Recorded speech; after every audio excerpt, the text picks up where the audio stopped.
Hey everybody, this is Reb up near Seattle, Washington. Homebrew Wednesday for April 7th, 2015. Just took a week off for spring break, and this week I was thinking about talking to you a little about hops since spring has sprung and things are coming up and all minds are turning towards the garden. Actually, back in February when I first started getting interested in Homebrew Wednesday, I shot some footage out in my garden as I was maintaining my hops, kind of beginning of the season maintenance. I pulled all the crowns out of the pots and split them up and pruned up some rhizomes to give away to friends and whatnot.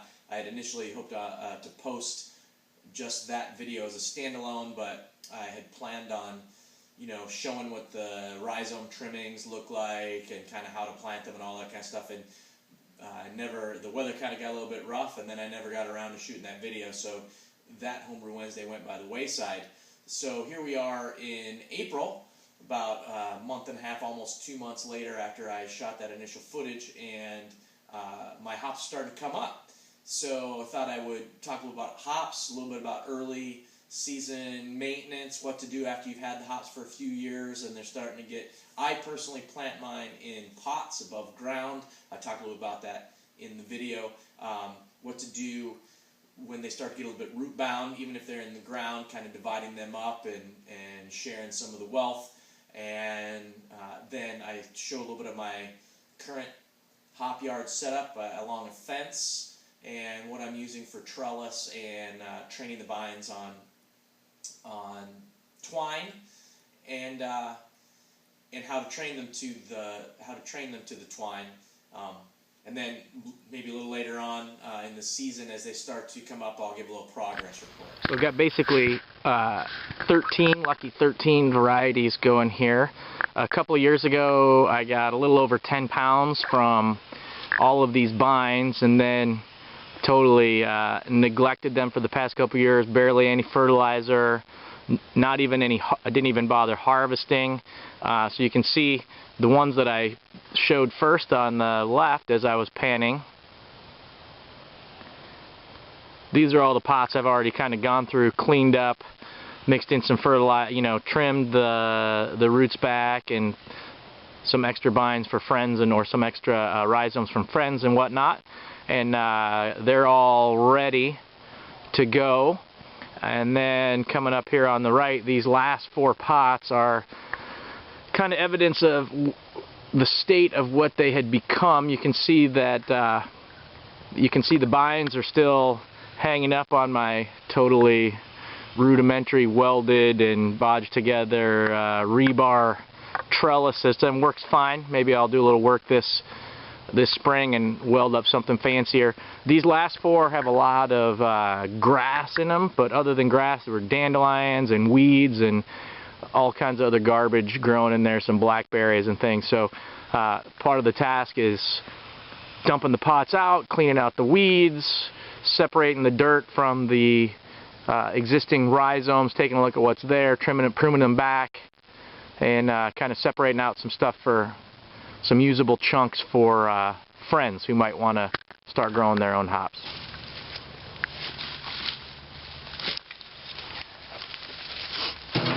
Alright, so the first step is to kind of dump the pot out, trim and prune everything back, and start taking the weeds out. I just use my wheelbarrow as the holding container because there's still a lot of good dirt.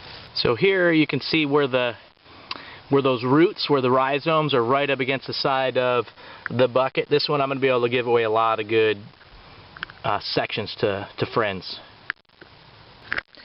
Okay, so here's the, after I pulled all the soil and all the grass, or as much of the grass as I could, away from the top of this root, you can kind of see, where that's part of the root that I showed you that was wrapping around. I'll trim a lot of that off. And that'll provide some starts for somebody. That end of the root right there, you can see how it's starting to get a little soggy and dark and kind of coming apart right in here. I'll probably trim that back to the healthy area. And then these are the eyes I was talking about here, these little white starts, or here's a better example. See, I can trim that whole runner off and give that to somebody and that will make a really good start for somebody. And these other roots too. So I'll get a handful of starts, and then I'll just sink this back down in with the crown of this just below the surface, like less than an inch below the surface. I try and keep it a little bit higher than the top of the pot. All right, so here you can see I've used the weed whacker and cleaned up the area around the pots a bit. I even refilled the horizon pot, even though there's nothing going in there. Here's the magnum. Here are the magnums, and you can see right up here, you can kind of see where the old vine is just kind of coming up, and where so you can see I've crowned it.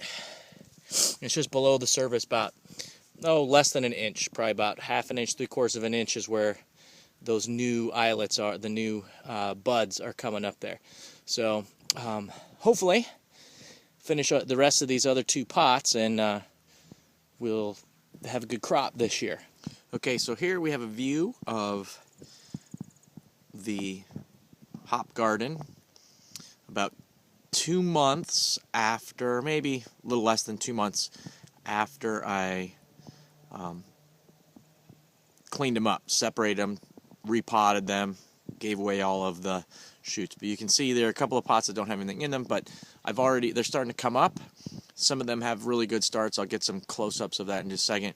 My trellis system is back up. I redid my deer-proof fence, so it's a little bit taller, keeping the deer out of our garden. But you can see that I already had to hang up my twine for the bines to start climbing up, because some of them were ready to be trained.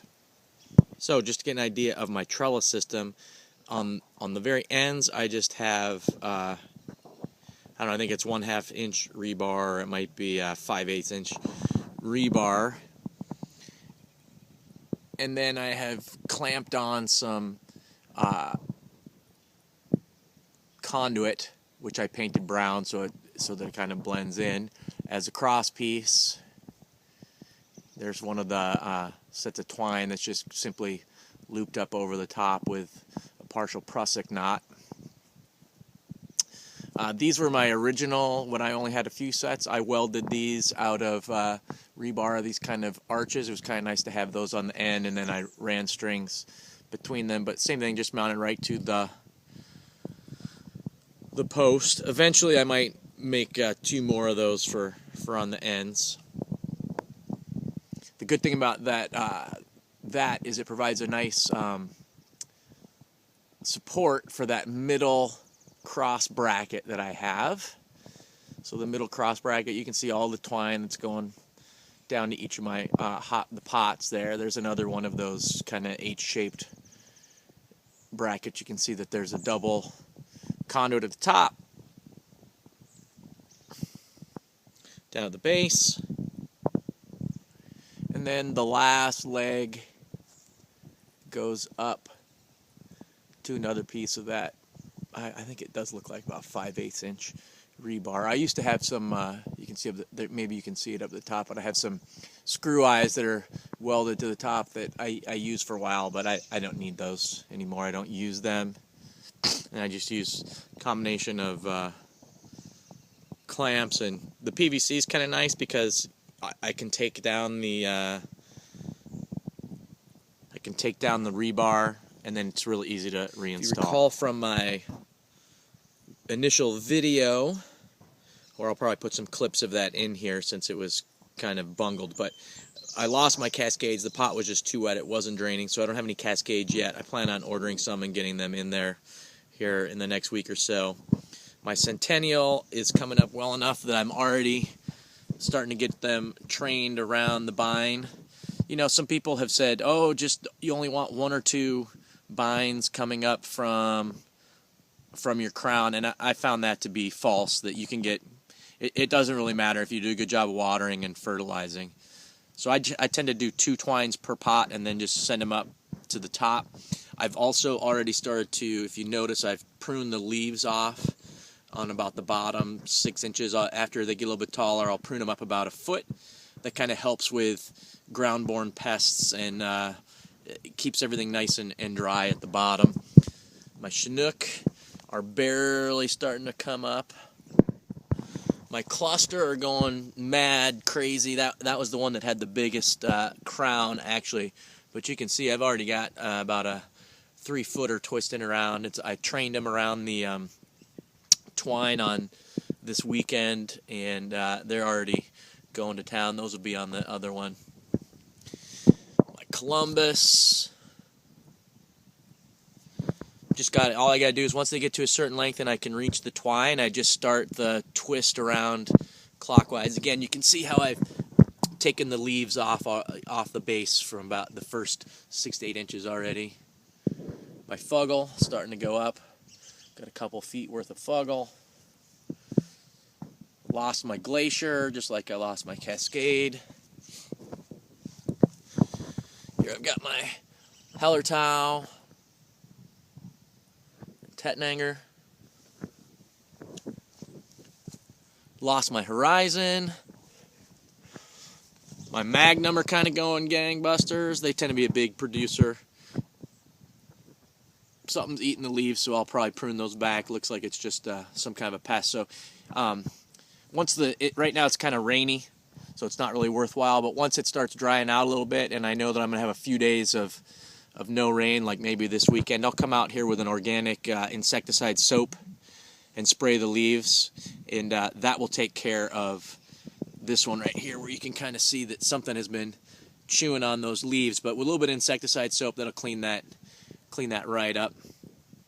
And my last pot up here is my Northern Brewer. They're not quite ready to be trained, but up at the top you can see that it's just a loop, and then I bring the ends back through it, so it kind of gives an anchor point. And I always do a double, kind of gives a nice spread at the bottom, and then they all come together at the top, and then I've just got it tied to holes I have drilled at the bottom. Not much more to update right now. They've been, I gave them a dose of fertilizer as soon as I started seeing sprouts coming up from underground. I gave them all a little dose of fertilizer. Probably give them another dose here in a few weeks. They like to have a lot of nitrogen as they're first starting. Once they kind of reach up to the top, it's just really important to keep them watered. And I don't think that the nitrogen is important once I get them up to the top of the twine. It's not important. At that point I'm just waiting for them. Waiting for the cones to flower out. So there's a look at my hop yard early in the season when it was quite a mess. Not that it's real beautiful right now, but in a state of a little bit better repaired fences. Twines are all up for all my different varieties of hops. Missing a few varieties, might fill those in here in the next week or so. And showing a little bit of training the binds around the twine so they can start running up. Until next time, this is Rev up near Seattle. Drink well. Sláinte.